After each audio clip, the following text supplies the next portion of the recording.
Hey everybody, today's video will be a non-spoiler review about the movie Gemini Man. It stars Will Smith. We'll be talking about some basic plot points, non-spoilery, and some of my thoughts about the movie like we've done in the previous reviews. So, let's get going. Gemini Man is like a spy sort of action movie. I had the same feeling during this movie as I would if I had been watching Jason Bourne, Bond, Man from U.N.C.L.E., Mission Impossible, those type of, really fun, good action movies. The movie starts off and it's already in a pretty intense action scene. And then 10 minutes goes by and starts setting up some basic plot points, and then boom. From then on to the rest of the movie, it's intense. You're on the edge of your seat for the entire movie, and it's incredible. It's a good, fun time. It's a nice governmental spy type of espionage drama. The basic plot point is that Will Smith is a secret agent, and he is retiring,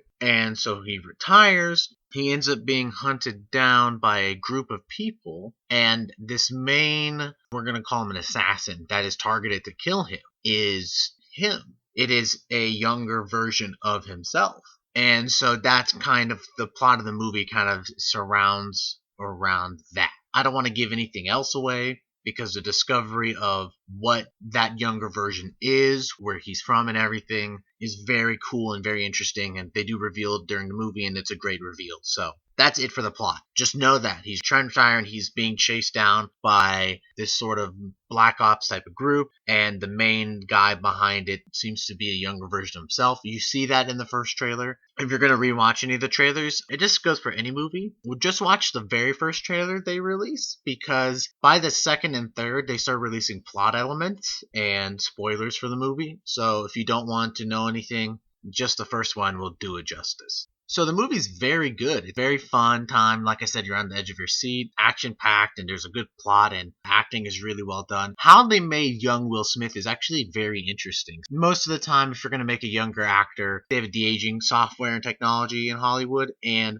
it basically does if you were to get a bunch of plastic surgery, right? It pulls back cheeks and lifts up your skin in certain areas and does whatever. And because of that, if you notice in certain movies that do de-aging, like they'll look good and they're getting better at it, but they sometimes look a bit plasticky, and that's the reason why. He doesn't look plasticky in this one, and it's because they did face capturing similar to the way Mark Ruffalo does his facial capture for Hulk, or James Spader did for Ultron, Ryan Reynolds did for Deadpool, and for Pikachu. They have this rig set up where with like a bunch of dots on their face, and there's like a camera right in front of their face as well that's capturing their eye movement and facial expressions as well. Then they'll mesh that with some CGI, so it's a little bit of both. But for this movie, they had Will Smith perform all the roles as this younger character. There's one scene in the movie where young Will Smith is crying, tear fall from his eye, and they showed the behind the scenes where he had the rig and they used the performance to then put him into life. So basically what I'm trying to say, it's kind of confusing. I just Google how they made this movie. It's really fascinating to see. Maybe I'll link an article in the description if I can find it again. But young Will Smith is the first time ever on screen where that character is 100% digital. That is a 100%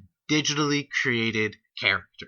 Will Smith's performance is there, but it was all made through software. It's really incredible because when you see like stuff like Jabba the Hutt or any of these type of like either de-aging or these meshes or something like that, you can tell that it's not real. But this movie's kind of creepy in a way because you look at it and you're like, damn, that looks like Will from Fresh Prince, and it's spot on. And I think it helps too because we have lots of images from Will when he was younger, so they are able to draw on that from inspiration. It's really incredible, the technology behind it and how they made it work. And it kind of shows how important technology is to our society. I think it's the director who said this quote that technology allows us to push our imagination. This movie could have not been made 10 years ago, even 5 years ago. This could have not happened.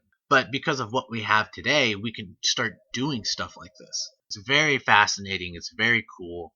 This type of digitally creating a character in cinematography, that type of work in and of itself deserves an accolade. It's very impressive. And seeing Will Smith, a comedic actor who's done serious stuff before, but this shows that he's still got it. He's still an actor that can do this dual roles. And when he was performing all the scenes as the young version of himself, most of the time he didn't even have anyone to perform off of. But the fact that he had to do a lot of this alone is really a testament to how incredible of a job he's done. So he nails it. He does incredible. The rest of the cast is great. The directing's obviously great, and the movie looks good as well. So go see Gemini Man if you get time. It's a great movie. It's a lot of fun. I think you guys will enjoy it. If you like action movies, if you like movies with like good espionage types of plots, you'll love it. So that's it. Thanks for watching, everybody. Leave a like, comment, subscribe. Helps the channel. See you guys for the next one. Could be another movie review. I am working on my next Marvel video about the next Disney Plus show. That'll come out sometime in the future, but just something to look out for.